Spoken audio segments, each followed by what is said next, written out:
नमस्कार. राकट देशा, कणखर देशा, दगडांच्या देशा, नाजूक देशा, कोमल देशा, फुलांच्याही देशा, मंगल देशा, पवित्र देशा, महाराष्ट्र देशा, प्रणाम घ्यावा माझा हा श्री महाराष्ट्र देशा. अशा ओजस्वी आणि तेजस्वी शब्दात गोविंदाग्रजांनी ज्या प्रदेशाचे गौरवगान लिहिले त्या महाराष्ट्राचे हे हिरक महोत्सवी वर्ष. पाहता पाहता संयुक्त महाराष्ट्र अस्तित्वात येऊन 60 वर्षे झाली. एका प्रदेशाचा विचार करता 60 वर्षे हा तसा फार मोठा काळ नाही, परंतु तंत्रज्ञान युगात गुगल हा गुरु आणि विकिपीडिया हे विद्यापीठ मानत वावरणाऱ्या विद्यार्थ्यांच्या एकंदरीत स्मृती स्वभावाचा विचार करता हा हिरक महोत्सवी महाराष्ट्र कोणाच्या आणि कोणत्या विचारधनाच्या बळावरती ताठ मानेने उभा आहे हे नीटपणे कळायला हवे. हा प्रदेश जसा दगडांचा आणि फुलांचा आहे तसाच विचार आणि विवेकाचाही आहे याची जाणीव त्यांना व्हायला हवी.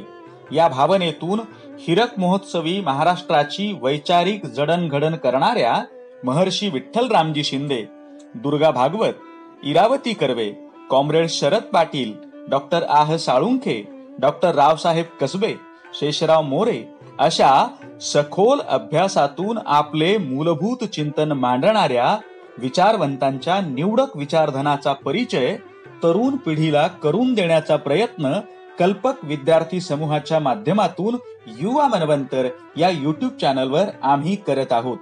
याची सुरुवात प्रखर बुद्धिवादी दृष्टिकोनातून परखड पद्धतीने समाज जीवनातील महत्वपूर्ण विषयांची तर्ककठोर चिकित्सा करणारे अलौकिक प्रज्ञावंत नरहर कुरुंदकर यांच्या निवडक ग्रंथांच्या परिचयाने झाली आहे.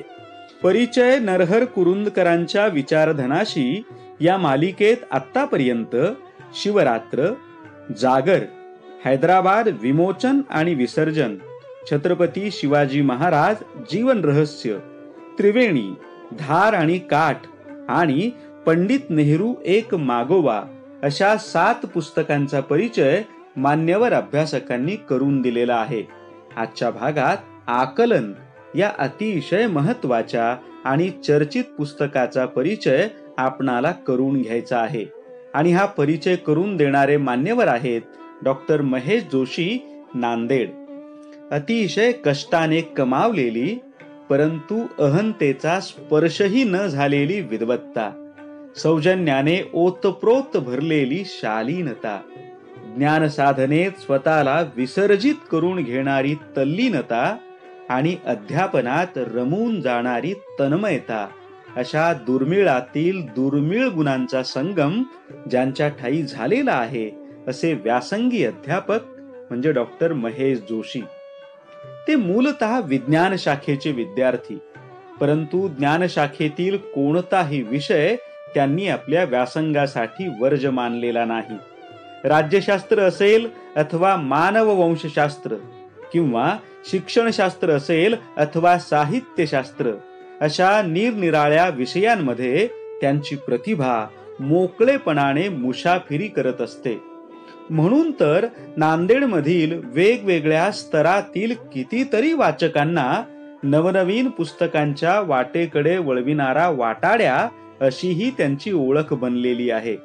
अतिशय आस्थेने दुसऱ्यांचे मत समजून घेणे आणि नंतर अत्यंत ठामपणाने स्वतःचे मत प्रतिपादन करणे हा त्यांचा खास विशेष. कुणाला तरी हरवायचे किंवा स्वतःला विजयी घोषित करायचे म्हणून चर्चेत उतरण्यापेक्षा संबंधित विषयांचे वेगवेगळे पैलू उलगडून दाखवण्याचा सॉक्रेटिसी बाणा त्यांच्या स्वभावात उतरलेला आहे. म्हणून तर स्वामी रामानंद तीर्थ मराठवाडा विद्यापीठ नांदेडच्या शिक्षणशास्त्र संकुलात सहाय्यक प्राध्यापक या पदावर कार्यरत असलेले डॉक्टर महेश जोशी हे अनेकांना घनघोर चर्चेसाठीचे हक्काचे ठिकाण वाटतात. शिक्षणशास्त्राशी निगडीत महत्वाचे लेखन आणि मूलभूत संशोधन त्यांच्या नावावरती असून नरहर कुरुंदकरांच्या आंतरविद्याशाखीय दृष्टिकोनाचा वारसा चालविणारे नव्या पिढीतील ते एक महत्वाचे प्रतिनिधी ठरतात. यामुळेच त्यांच्यासारख्या बहुविद्याशाखीय दृष्टिकोनातून विचार करणाऱ्या अभ्यासकाने गुरुजींच्या ग्रंथाचा परिचय करून देणे ही गोष्ट महत्वाची ठरते. आपण सर्वजण त्यांच्या मांडणीचे हार्दिक स्वागत करूया. नमस्कार. नरहर कुरुंदकरांच्या विचारधनाशी परिचय करून देणाऱ्या या मालेमध्ये आकलन या ग्रंथाचा परिचय करून देण्याची संधी मला मिळाली आहे. वस्तुतः नरहर कुरुंदकर आणि त्यांचे ग्रंथ यांचा मराठी भाषेतील वैचारिक विश्वाला नव्याने परिचय करून द्यावा असे काही नाही. मराठी वैचारिक चर्चा विश्वामध्ये हे न टाळता येणारे एक नाव आहे. अशी खरी असेल किंवा भ्रामक असेल, परंतु प्रामाणिक समजूत असणाऱ्यांपैकी मी एक आहे. अशी समजूत तयार होण्याची काही कारणही आहेत.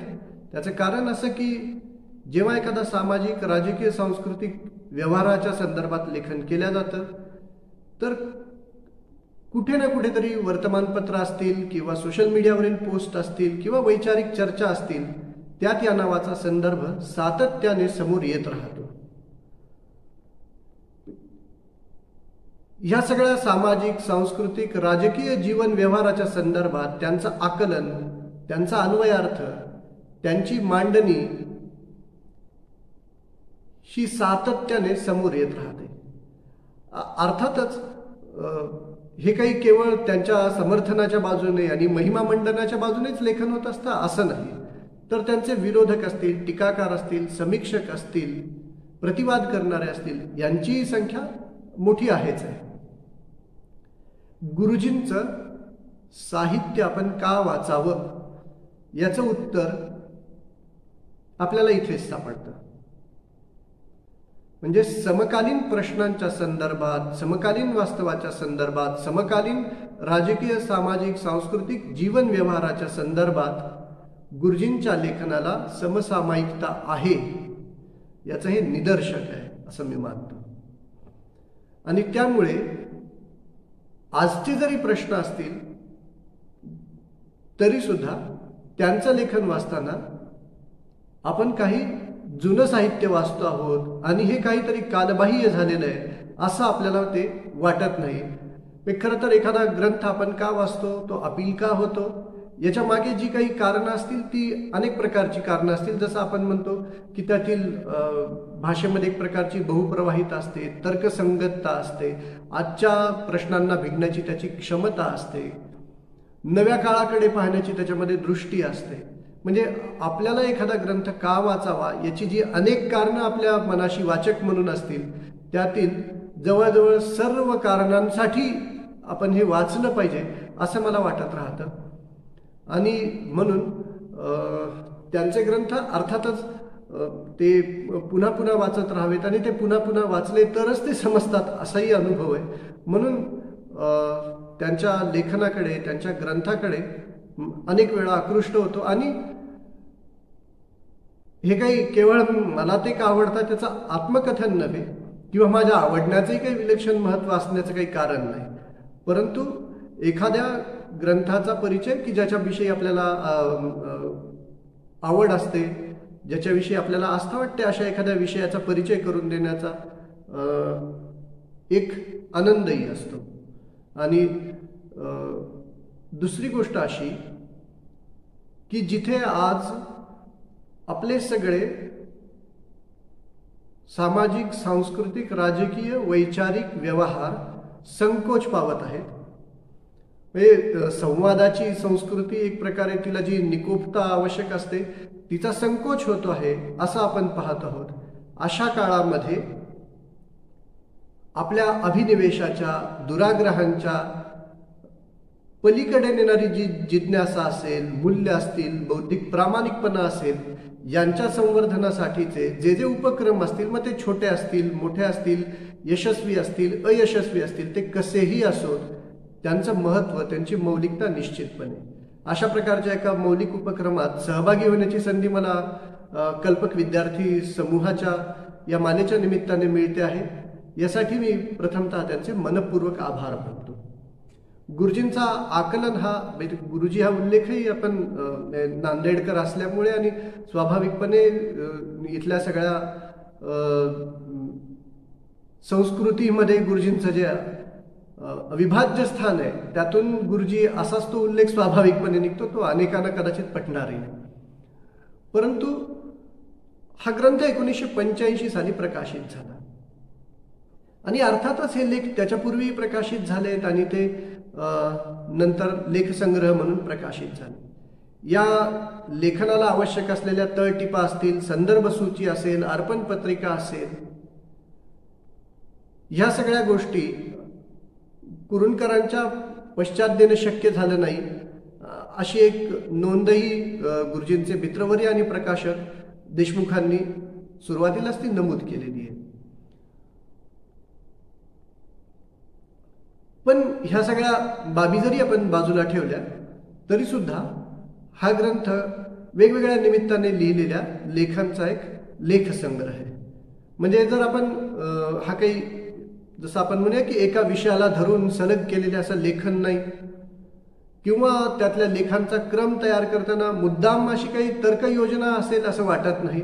ज्या प्रकारे ते लेख प्रकाशित झाले त्या कालानुक्रमे ते संग्रहित करण्यात आले असावेत आणि तसंच त्याचं प्रकाशनही झालंय. असं जरी नसेल तरी या ग्रंथातल्या विषयांचा एक परस्पर अनुबंध आहे आणि त्याच्यामध्ये एक प्रकारची परस्पर संगती देखील आहे. या लेखसंग्रहामध्ये एकूण 8 लेख आहेत आणि त्यांचा मूळचा क्रमच सांगायचा झाला तर पहिला लेख हा नेताजी सुभाषचंद्र बोसांविषयीचा, दुसरा सरदार पटेलांविषयीचे समज आणि गैरसमज यांचा आढावा घेणारा, त्यानंतरचा जो लेख आहे तो पूज्य बाबासाहेब आंबेडकरांच्या पुण्यस्मरणाच्या निमित्ताने, त्यानंतर शूद्र कोण होते, महात्मा गांधींच्या समाज सुधारणेच्या अनुषंगाने एक लेख लिहिलेला आहे, त्यानंतर सम्राट अकबराविषयी आणि आचार्य विनोबा भावेंविषयी, आणि महत्वाची नोंद घेतली पाहिजे ती म्हणजे नमो अर्हंतानमा जैन धर्म परंपरेचा आढावा घेणाराही एक लेख त्यात आलेला आहे. हे असे एकूण 8 लेख आहेत आणि हे सगळे 8 लेख हा लेखसंग्रह मला याच्या प्रकरणांचं वेगळ्या प्रकारे सिक्वेन्सिंग करून पाहणं, वर्गीकरण करून पाहणं आणि मग त्याचा अन्वयार्थ लावणं असे प्रयोग करण्याचं सुद्धा कधी कधी मनात येतं. म्हणजे जसं की समजा आपण या लेखांचा क्रम विचारात घेताना सगळ्यात आधी शूद्र कोण होते, नंतर नमो अर्हंतानम हे 2 लेख अगदी सुरुवातीला घेतले, त्यानंतर मग आपण सम्राट अकबराविषयीचा लेख विचारात घेतला, त्यानंतर मग आपण सुभाषचंद्र बोस, सरदार पटेल, डॉक्टर बाबासाहेब आंबेडकर, महात्मा गांधी यांच्याविषयीचे लेख क्रमानं विचारात घेतले आणि शेवटी आपण आचार्य विनोबा भावेंविषयीचा लेख विचारात घेतला. अशी जर एक क्रमशः मांडणी आपण केली तर आपल्याला असं लक्षात येतं की प्राचीन भारत, मध्ययुगीन भारत, अर्वाचीन भारत, स्वातंत्र्योत्तर भारताचं पावशतक या सगळ्यांचा आढावा एक समग्र रूपातलं चर्चा विश्व आपल्या समोर ठेवलेलं आहे. तपशिलाच्या बाबतीत, अनेक मुद्द्यांच्या बाबतीत त्यात गोष्टी कमी असणारच स्वाभाविकपणे, परंतु असं जरी असेल तरी एक चर्चा विश्वाचं साकल्याने प्रकट होणारं रूप काय असेल या सगळ्या ऐतिहासिक प्रवाहाचं तर ते आपल्या समोर येतं. म्हणजे वर्गीकरणाचा दुसरा एक प्रकार म्हणून आपण समजा असं ठरवलं की सुरुवातीला काही व्यक्तिविषयक लेख असतील, विभूतीविषयक लेख असतील, दुसऱ्या भागामध्ये आपण असं विचारात घेऊया की यामध्ये काही ग्रंथविषयक लेखन असेल, काही घटनाविषयक लेखन असेल. अशा प्रकारे वर्गीकरण करून जरी आपण बघायला लागलो, म्हणजे विषय केंद्री पद्धतीनं आपण जर त्याचं वर्गीकरण करून बघायला लागलो तर आपल्याला अशा प्रकारच्या विषयांना भिडण्यासाठीची अध्ययन पद्धती काय असू शकेल, अभ्यास पद्धती काय असू शकेल, इथे गुरुजींच्या मांडणीची, तर्क करण्याची, अभ्यास पद्धतीची खूप वेगळी वैशिष्ट्ये आपल्याला जाणवायला लागतात. म्हणजे याशिवाय आपण असं ठरवलं की ग्रंथाची सगळी शीर्षक, त्यातल्या प्रकरणांची, लेखांची सगळी शीर्षक बाजूला ठेवली आणि मग हा ग्रंथ हा भारतातील धर्म, राजकारण, सत्ता संघर्ष किंवा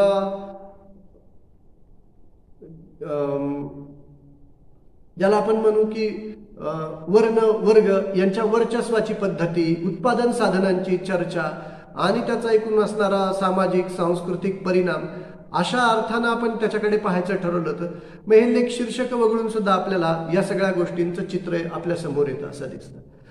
म्हणजे हा ग्रंथ अनेक बाजूंनी अनेक अंगांनी विचारात घ्यावा इतका तो विचार प्रवर्तक आणि जसं आपण असं म्हणतो की त्याच्यामध्ये बहुअर्थ प्रसवण्याची दृष्टी देण्याची जी क्षमता आहे या दृष्टीनं पाहिलं तर एक प्रकारचा बीज ग्रंथ आहे की ज्याच्यातून मग आपल्याला अर्थाचे अनेक अंकुर आपल्याला उमलताना दिसतील, त्याचे वृक्ष सुद्धा रूपांतरित होऊ शकतील. अशा प्रकारचे काही मौलिक दिशा प्रवर्तन करण्याचं चिंतन प्रवर्तन करण्याचं सामर्थ्य आकलनमधल्या लेखांमध्ये आहे. म्हणून तो अगदी परिचय करून द्यावा अशा महत्त्वपूर्ण ग्रंथांपैकी एक वाटत राहतो. मग आपण त्याची प्रकरणशः सुद्धा आपण चर्चा केली पाहिजे की मग ही का आपण वाचायला हवं, का पाहायला हवं, त्याच्यातही थोडीशी स्पष्टता येईल. नेताजींचे पुण्यस्मरण हा जो लेख लिहिला आहे तो नेताजींच्या जयंतीच्या निमित्ताने प्रकाशित झालेला लेख होता. पण या निमित्ताने सुभाषचंद्र बोसांच्या अवतीभोवती असणारे आपल्या ज्या काय प्रचलित समजुती असतील, गैरसमजुती असतील, त्या कशा तयार होत जातात आणि त्याचं असण्याचं काय महत्व या समजुतींचं देखील आणि त्याच्यातल्या अनेक समजुती दूर करण्याचं देखील काय महत्व आहे, या बाबी आपल्याला हळूहळू लक्षात यायला लागतात. आपल्या मनामध्ये स्थिरावलेले अनेक प्रकारचे जे परसेप्शन्स असतील, अवबोध असतील, तर हे अवबोध आपले हळूहळू पण ते का बदलले पाहिजे, ते अवबोध आपल्याला उत्क्रांत होत जात आहेत असं हे वाचत असताना आपल्याला अनुभवाला येतं.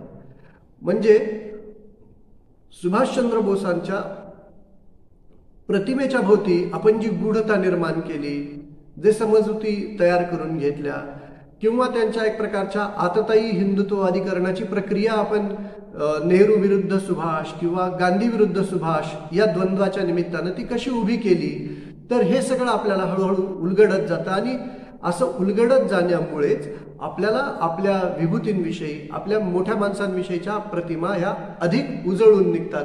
ही एक आग्रही भूमिका या लेखामध्ये मांडलेली आहे. म्हणजे ह्या समजुतींच्या पलीकडे आपण जर नाही जाऊ शकलो तर एक प्रकारचा आपला विचारांचा तर्क करण्याचा प्रवाह अवरुद्ध होऊन जातो आणि मग आपण त्याच गटांगळ्या आणि त्याच द्वंद्वांमध्ये तीच भाष्य आपण करत राहतो. म्हणजे गेली 70 वर्ष स्वातंत्र्याच्या नंतरच्या काळामध्ये जे आपण वैचारिक जगतामध्ये आपण या द्वंद्वांच्या पलीकडे इतिहासाचं आकलन आणि समज अजून पुढच्या गोष्टी अधिक तपशिलानं समजून घेण्यासाठीची पूर्वतयारी करू शकलो नाही, कारण आपण या द्वंद्वांमध्ये अडकलो. दुसरा जो लेख आहे तो असाच सरदार पटेलांविषयीच्या समज आणि गैरसमजाविषयीचा. म्हणजे खरं तर आकलनमधल्या लेखांमध्ये एकही लेख नेहरूंविषयी नाही, पण नेहरूंविषयी पुष्कळच आलेला आहे. म्हणजे सुभाषचंद्र बोस असतील किंवा सरदार पटेल असतील किंवा महात्मा गांधी असतील, या कोणाच्याही जीवनाची कथा, संघर्षाची कथा, स्वातंत्र्याचा लढा हा नेहरूंच्या संदर्भाशिवाय तो पूर्ण होणारच नाहीये. म्हणून नेहरू आपल्याला इथे भेटत राहतात. किंवा अधिकच स्पष्टपणे सांगायचं झालं तर या लेखनामध्ये नेहरूंची बाजू अधिक लावूनही धरलेली आहे असं म्हणणं देखील काही अप्रस्तुत ठरणारं नाही. पण आपण ती का लावून धरायची आहे आणि तशी ती लावून धरण्यापाठीमागे कोणते तपशील आहेत, कोणते तथ्य आहेत, कोणते मुद्दे आहेत, कोणते तर्क आहेत, हे आपण विचारात घेतले पाहिजे. म्हणजे ते केवळ फक्त जसं एक समर्थन हे अनुयायांचं कर्तव्य बनतं तशा अर्थानं ती केलेली मांडणी नाहीये. म्हणून आपण हे सगळे संबंध, सगळ्या गोष्टी ह्या निकोपणे पाहता यावेत. म्हणजे खरं तर सुभाषबाबू असतील, पंडित नेहरू असतील किंवा महात्मा गांधी असतील, सरदार पटेल असतील, ही स्वतंत्र व्यक्तिमत्व आहेत. त्यांच्या स्वतःच्या जीवननिष्ठा असतात, त्यांची स्वतःची मूल्य असतात, त्यांच्या सहमतीच्या जागा असतात, असहमतीच्या जागा असतात आणि या सगळ्या जागा त्यांनी प्रामाणिकपणे आणि प्राणपणाने राखलेल्या असतात. म्हणजे असं काही मानायचं कारण नाही की यांच्या सगळ्यांमध्ये एक प्रकारचा अद्वैत भाव होता आणि कधीच त्यांच्यामध्ये मतभेद नव्हते आणि ते सगळे एकरूप झालेले, असं सबोलंकार बोलण्याची गरज नाही. पण त्याच वेळेला त्यांच्यामध्ये आत्यंतिक टोकाचे मतभेद होते किंवा वेगळ्याच भाषेत सांगायचं झालं तर मत्सर, परस्पर ईर्षा आणि द्वेष अशा टोकाच्या मानवी विकारांचे ते बळी होते. अशा पद्धतीनं त्यांच्या परस्पर संबंधांना जे आपण रंगवतो तर ते काही फारसं इष्ट नाही. आणि खरं तर ते इष्ट असो किंवा नसो, ते फारसं तथ्य आणि तपशिलांना धरून नाही. हा महत्वाचा मुद्दा आपल्या पुढे गुरुजी या लेखनामधून मांडत असतात. तर सरदार पटेलांविषयी, त्यांच्या कर्तृत्वाविषयी, त्यांच्या कामाविषयी समजून घेण्याबरोबर समांतरपणे नेहरूंविषयीचा एक प्रकारचा द्वेषभाव, ईर्षाभाव हा समांतरपणे जो रुजवला जातो, या गोष्टीबद्दल बोललं पाहिजे, लिहिलं पाहिजे असं गुरुजींना वाटतं. आणि ती अपेक्षाच त्यांची सामान्यपणे या सगळ्या लेखांमधून आपल्याला दिसत राहते. यानंतरचा जो महत्त्वपूर्ण लेख आहे तो पूज्य बाबासाहेब आंबेडकरांच्या पुण्यस्मरणाच्या निमित्ताने लिहिलेला लेख आहे. आणि हा लेख आपल्याला डॉक्टर बाबासाहेब आंबेडकरांच्या प्रचंड व्यक्तिमत्वाविषयीचे इतके वेगवेगळे पैलू उलगडून दाखवतो.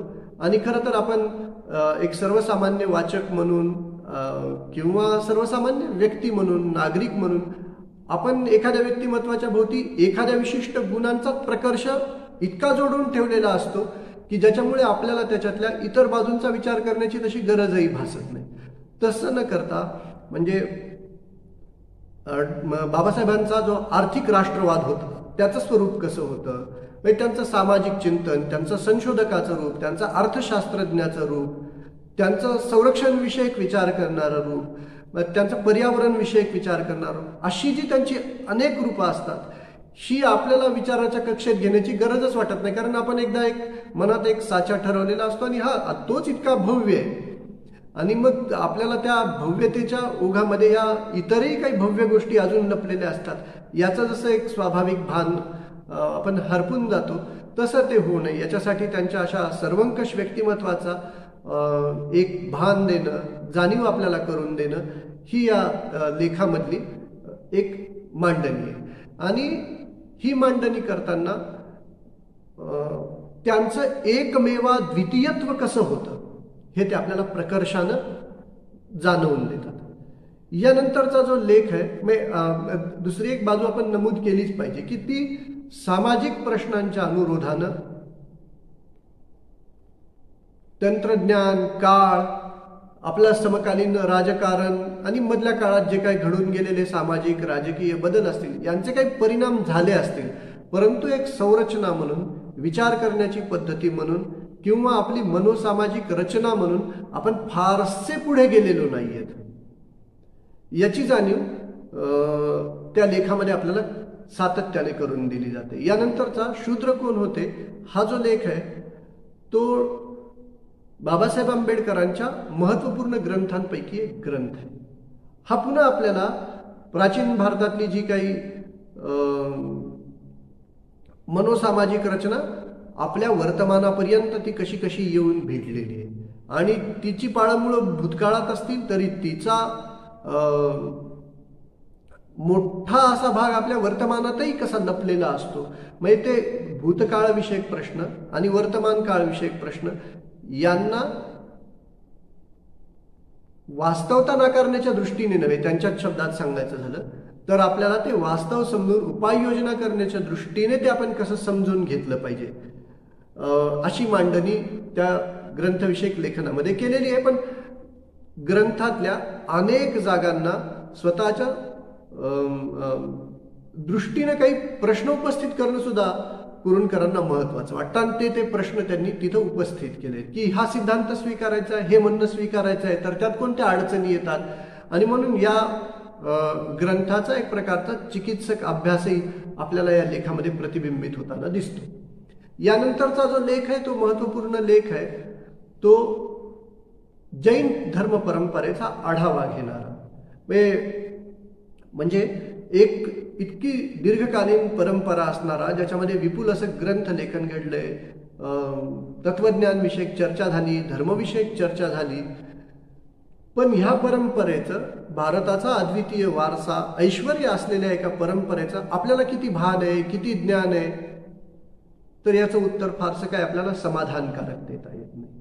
म्हणजे जैन परंपरेचं महत्त्व हे केवळ तिच्या प्राचीनत्वामुळे आणि तिच्या प्राचीन काळात झालेल्या ग्रंथलेखनामुळेच नाहीये, तर स्यात्वाद आणि अनेकांतवादासारखी जी विचार पद्धती, तर्क पद्धती जैन धर्म परंपरा आपल्याला देते, तिचं महत्त्व गुरुजी आजच्या लोकशाही सांसदीय वातावरणाच्या दृष्टीनं अधोरेखित करतात.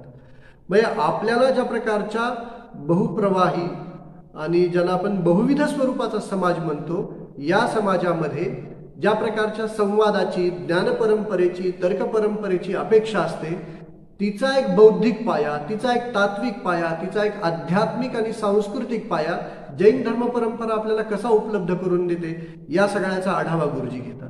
आणि त्याच्याबरोबर ते काही गोष्टींबद्दल फार इशाराही देतात, जसं ते एके ठिकाणी नमूद करतात याच लेखामध्ये की सर्वसामान्यपणे आपण हिंदूंच्या अशिष्ट पद्धतीचा उल्लेख केला पाहिजे असं वाटतं. आणि ती अशिष्ट पद्धत कोणती, तर जैन आणि बौद्ध हे जणू हिंदू धर्म परंपरेचे उपपंथ आहेत असं म्हणून त्याच्याविषयीचा चुकीचा अवबोध तयार करणं, त्याच्या अभ्यासाकडे दुर्लक्ष करणं.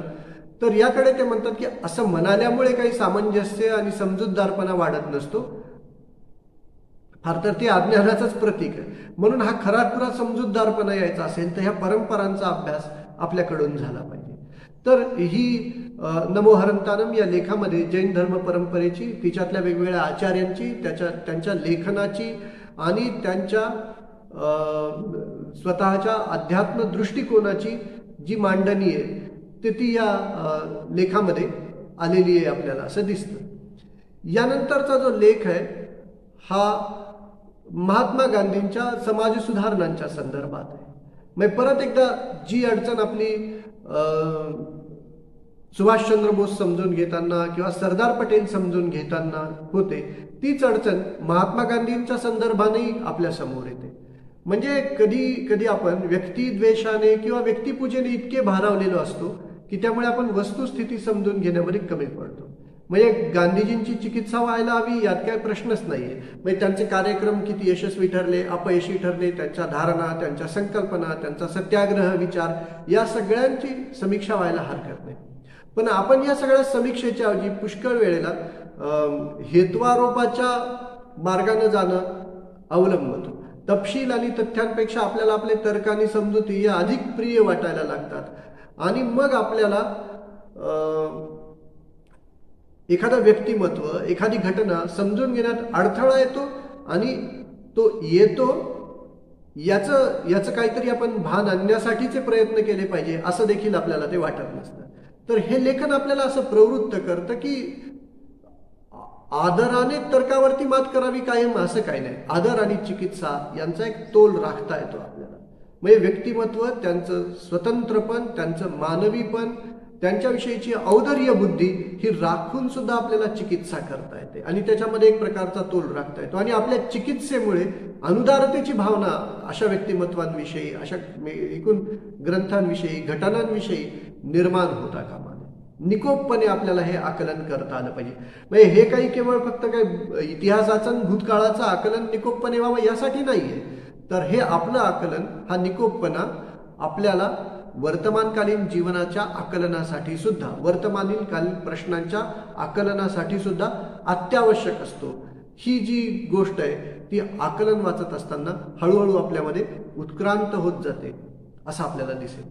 म्हणजे महात्मा गांधींच्या नंतरचा जो लेख आहे तो सम्राट अकबराच्या संदर्भातील आहे. म्हणजे एक मुघल वंशातील एक श्रेष्ठ बादशाह म्हणून, सम्राट म्हणून इतिहासकारांनी त्याची नोंद घेतलेली आहे. परंतु मध्ययुगीन जीवनातले सत्ता संघर्ष, धर्मकारण या सगळ्या पार्श्वभूमीवर अकबराचा धर्मविषयक दृष्टिकोन कसा उत्क्रांत होत जातो आणि त्याचं काय महत्व आहे हे या लेखामध्ये अधोरेखित केलेलं आहे. म्हणजे धर्मविषयक धोरण जे होतं सम्राट अकबराचं, हा काही केवळ एक राजकीय पवित्रा होता किंवा ती तात्कालीन एक सोय होती किंवा मुत्सद्देगिरीचा भाग होता अशा अर्थानं पाहणं फारसं इष्ट नाही. आणि त्याच वेळेला सम्राट म्हणून त्याचं असलेल्या वैयक्तिक जीवन किंवा वर्तन याच्या बाजूकडेही दुर्लक्ष करण्याचं कारण नाही. पण या सगळ्या बऱ्या वाईट गुणदोषांच्या जमेच्या असतील किंवा उणिवांच्या असतील, या सगळ्या बाजू एकत्रित विचारात घेऊन सुद्धा बहुविधतेला मान्यता देण्याची अकबराची धडपड ही त्या काळाच्या दृष्टीनं तर महत्वपूर्ण होतीच होती, पण समकालीन जीवनातही महत्वपूर्ण आहे. आणि अर्थातच अशा धडपड करण्याचा परिणाम म्हणजे अकबराचे कर्तृत्व श्रेष्ठ या अर्थानं असून सुद्धा ते केवळ ऐतिहासिक उरते. प्रत्यक्ष हिंदू असतील किंवा मुस्लिम असतील त्यांच्या जीवनात प्रभाव टाकण्याचं सामर्थ्य नेमकं कुठे कमी पडलं याची चिकित्सा या लेखात केली. आजच्या भाषेतच सांगायचं झालं तर सम्राट अकबर हे अस्मितास्थान का होऊ शकत नाही याची एक प्रकारची चिकित्सा या लेखामध्ये केलेली आहे. यानंतर जो लेख आहे तो आचार्य विनोबा भावेंविषयीचा लेख आहे. हा विशेषतः आणीबाणीनंतरच्या कालखंडातील किंवा त्या कालखंडातल्या भूमिकांना समोर ठेवून केलेल्या चिकित्सेचा एक भाग आहे. म्हणजे एक संत म्हणून, आध्यात्मिक नेतृत्व म्हणून किंवा राजकीय परंतु आध्यात्मिक अशा स्वरूपाचं नेतृत्व म्हणून विनोबांकडून आपण कोणत्या अपेक्षा कराव्यात आणि कोणत्या अपेक्षा करू नयेत, किंवा आपल्या अपेक्षानुसार विनोबा असावेत असा आग्रह देखील त्यात नाही, परंतु त्यांचं व्यक्तिमत्व कसं आपण समजावून घ्यावं आणि त्यांच्या मर्यादा काय असू शकतील, आणि अर्थातच त्या मर्यादा आपल्या अपेक्षांमुळे आपल्याला जाणवतात ही गोष्ट ते नमूद करतात. आणि आदर कितीही असला, आस्था कितीही असली तरी प्रामाणिकपणे प्रश्न विचारणं, उपस्थित करणं हे जे एका चिंतकाचं, अभ्यासकाचं कर्तव्य असतं ते कर्तव्य आपल्याला या लेखामध्ये आपल्याला कुरूंकर बजावताना दिसतात. तर असे हे लेख संग्रह आहेत ज्याच्यामध्ये हे 7-8 लेखांचा मी अतिशय त्रोटक स्वरूपात, खरं तर तो लेखांचा पण परिचय नाहीये, इतकंच की मला त्यातलं काय अपील होत जातं, काय गोष्टी त्याच्यामधून जाणवतात, अपील होतात, तेवढा एक मी थोडक्यामध्ये मांडायचा त्याच्यामध्ये प्रयत्न केलेला आहे. तर हे आकलनचं सगळं स्वरूप आपल्या पुढे ठेवलं. म्हणजे जसं म्हणालो की याच्यामध्ये वाचकाला अनेक प्रयोग करत करत वाचता येतील. तो काय एका वेळेला वाचून बाजूला ठेवावा असा ग्रंथच नाही. त्याच्यामध्ये प्रयोग करत करत त्याच्यातल्या मुद्द्यांमध्ये, तपशिलांमध्ये जात जात आपल्याला तो वाचावा लागतो. म्हणजे जसं काही ग्रंथांमध्ये आपण असं म्हणू शकतो की काही वेळेला आपण थोडंसं वाचतो, मग आपल्याला पुढे काय लिहिलेलं असेल याचा बऱ्यापैकी अंदाज येतो, मधली काही पानं आपण सोडून दिली तरी पुढे आपण जाऊ शकतो. असं काही ग्रंथांच्या ललित साहित्याबद्दल, एखाद्या कादंबरीबद्दल ते घडू शकेल. परंतु आकलन हा असा ग्रंथ आहे की ज्याच्यामध्ये आपल्याला कुठलीच ओळ देखील वगळता येणार नाही, की नाही हे आपल्याला जमेस धरून हे वाचूनच मग पुढचा अर्थ आपल्याला लागत राहतो.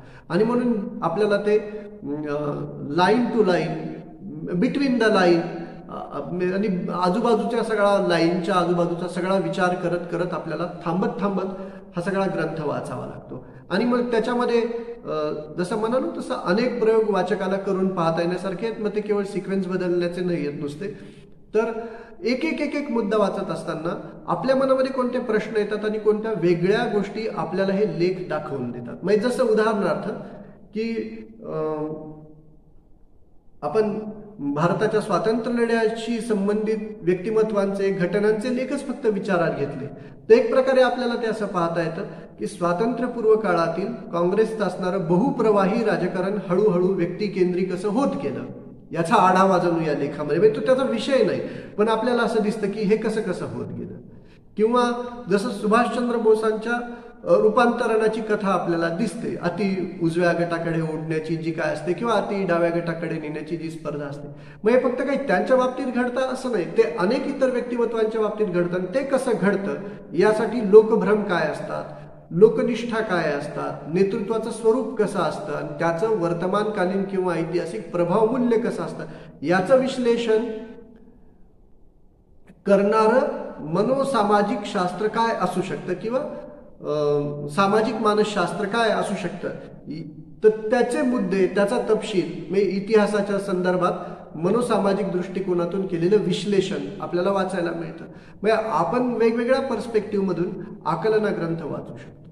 आणि मग यातला प्रत्येक मुद्दा घेऊन आपण त्याच्या तपशिलांमध्ये जाऊ, विचारात घेऊ, त्याचे प्रश्न उपस्थित करू, नव्या दिशांच्या दिशेने जाऊ, तेव्हा एक प्रकारे आपलं आकलन वैयक्तिक पातळीवरचं उत्क्रांत होतं, विस्तारात जातं, पण ग्रंथाचा खऱ्या अर्थानं देखील तो विस्तार आहे. म्हणजे हा एक प्रकारचा जिवंत ग्रंथ आहे की ज्याचा विस्तार करणं हे जणू वाचकाची एक जबाबदारी असल्यासारखं आहे.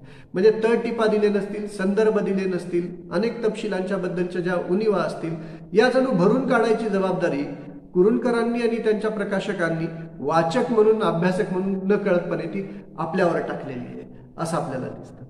म्हणजे मी मनाशी कधी कधी असा विचार करतो की आकलन वाचल्यानंतर, आकलन वाचण्यापूर्वीचा वाचक आणि आकलन वाचल्यानंतरचा वाचक यांच्यामध्ये काही फरक दिसतो का?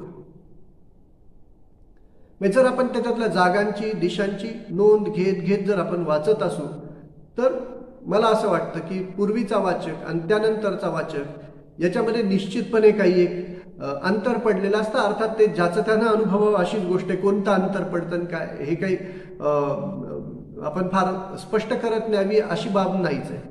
तर आपण त्या पूर्वीचा वाचक आणि नंतरचा वाचक याच्यातला अंतराय निर्माण करू शकणारं सामर्थ्यपूर्ण लेखन म्हणून हा ग्रंथ जरूर विचारात घ्यावा. कारण त्याच्यामुळे आपल्याला एक विचार करण्याची पद्धती, अभ्यास करण्याची पद्धती परिचयाला होते आणि मग आपल्याला स्वतःची अभ्यास पद्धती, विचार पद्धती विकसित करण्याच्या दृष्टीनं जे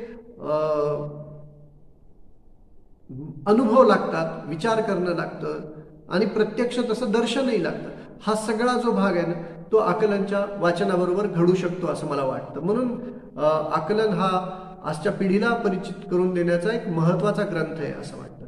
त्यातही वैचारिक चर्चा विश्वामध्ये जसं म्हणालो तसं आपलं लेखन आणि वाचनाची जी काय किंवा ग्रंथव्यवहाराची जी संस्कृती आहे तिच्यावरती हल्ला करतील असे घटक, संदर्भ, प्रवृत्ती आपण सातत्याने पाहतो आहोत.